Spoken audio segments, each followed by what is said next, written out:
આજથી થોડાક દિવસ પહેલાં આમ આદમી પાર્ટીના ગોંડલના નેતા જિગીશા પટેલે અજાણ્યા ફોન પરથી કોલ આવ્યો હતો અને તેમને જાનથી મારી નાખવાની ધમકી આપવામાં આવી હતી. જે બાદ હવે જિગીશા પટેલે આ બાબતને લઈને હુંકાર ભર્યો છે અને કહ્યું છે કે સામે છાતી આવી જાઓ, લડી લો. આવી રીતે ધમકી આપવાથી કંઈ મતલબ નથી. શું મામલો છે, વિગતે વાત કરીએ.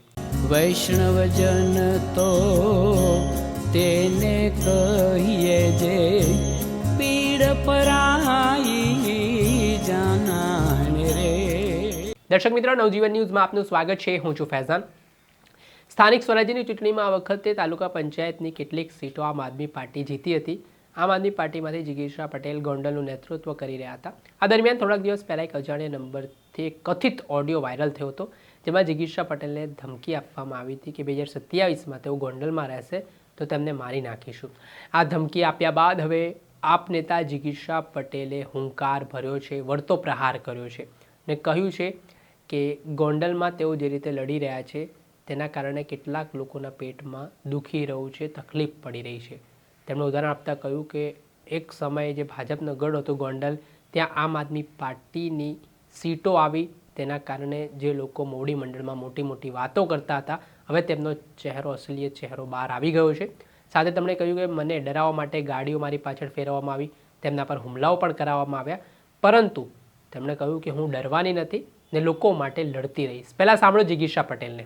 જિગીશાબેન, થોડા દિવસ પહેલા રીબડાથી એક અજાણ્યા શખ્સ દ્વારા ફોન કરીને ધમકી આપવામાં આવી હતી તમને કે જાનથી મારી નાખીશું 2027માં જો જિગીશા પટેલ ગોંડલમાં જોવા મળશે તો એને લઈને કોઈ કાયદેકીય પ્રક્રિયા કે કંઈક કર્યું છે? કોઈ જાણવા મળ્યું છે કોણ છે આ શખ્સ? જાણવામાં એટલું આવ્યું છે કે એ શખ્સ ગોંડલની અંદર રહે છે, પણ એનું જે સિમ કાર્ડ છે જે પેલા ઉપર છે, જેના આધાર કાર્ડ ઉપર છે, એનું નામ દિનેશભાઈ કરીને છે અને એ અમરેલીના રહેવાસી છે. હવે એ કઈ રીતે એને આ લોકોનો કોન્ટેક્ટ કર્યો ને શું કામ ધમકી આપી એ તો મને ખબર નથી, પણ હા, મને એટલી ખબર છે કે જ્યારથી જિગીશા પટેલ ગોંડલની અંદર ગયા છે ત્યારથી ત્યાંના ગુંડા તત્વોને, 2 કોડીના રાક્ષસોને, 2 કોડીના ગુંડાઓને તકલીફ પડી છે કે જિગીશા પટેલ જો ગોંડલની અંદર રહેશે તો એની સત્તાના પાયા હલવા માંડશે. અને એટલા માટે જ ટેલિફોનિક ઘણી વખત મને પોતાને પણ ધમકી આપવામાં આવી છે.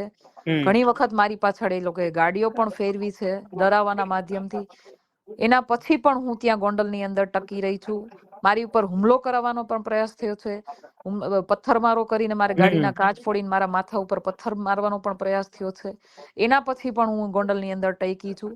એના પછી ચૂંટણીની અંદર મેં જે રીતે એની કહેવાય ને કે એના ગઢમાં જે ગાબડું પાડ્યું, એ ગાબડું પાડ્યા પછી એને વધારે પડતી તકલીફ થઈ છે. કારણ કે વિચારો કે ઘણા સમયથી 22 તાલુકા પંચાયત અને 5 જિલ્લા પંચાયત બોગસ વોટિંગ કરીને મતદારોને બહેલાવી ફૂસલાવીને એને લાલચ આપીને એને ડરાવી ધમકાવીને બધી જ સીટો જ્યારે ભાજપમાં હોય અને ભાજપ ના આગેવાનો એટલે મતલબ કે એની માના મોવડી મંડળ પાસે એવા તાઇફાઓ કરતા હોય કે અહીંયા અમારે બધું ઠીક છે ને અમે લોકો અમને ચાહે છે, એમાં મેં જો ગાબડું પાડીને એની અસલિયત મેં બહાર પાડી હોય તો એને કેટલી તકલીફ થતી હોય તમે સમજી શકો છો. એટલે કદાચ મેં કીધું ને કે મને કદાચ મારી નાખે ને તો પણ હું ત્યાંથી પાછી નથી પડવાની. પટલાણી છું, પાછી નથી પડવાની. એટલે જે કંઈ કરવું હોય, કારણ કે મર્ડર કરવું હોય તો મર્ડર કરી નાખજો, પણ હા, મારું કહેવાનું એટલું છે કે વિનુભાઈ સિંગાડાને જેવી રીતે તમારા પાગ્યાઓ રાખીને મર્ડર કરવું પડ્યું હતું ને વિનુભાઈ સિંગાડાનું, એવી રીતે નહીં, બાયલા બનીને નહીં, મર્દ બનીને સામી છાતી આવજો અને સામી ખુલ્લી બંદૂકે હું મારી કહેવાય ને કે તમારી સામે આવીને ઊભી રહીને ગોલી ખાવા તૈયાર છું. પણ ત્યાંની જનતાને જે તકલીફ છે, આટલા વર્ષોથી જે પીડાય છે, ડરના માહોલમાં રહે છે, એના માટે જે લડાઈ મેં ચાલુ કરી છે હું મૂકવાની નથી.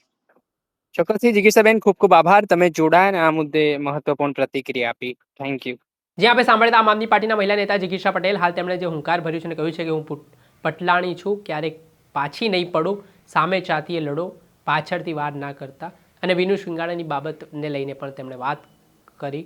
ત્યારે જોવાનું રહ્યું કે જિગીશા પટેલે જે ગર્જના કરી છે તેના કારણે મામલો ગરમાવાની શરૂઆત પણ થઈ છે. દર્શક મિત્રો, આવા જ વિડીયો જોવા માટે તમારી નવજીવન ન્યૂઝ જોતા રહો, લાઈક કરો અને વધુમાં વધુ શેર કરો.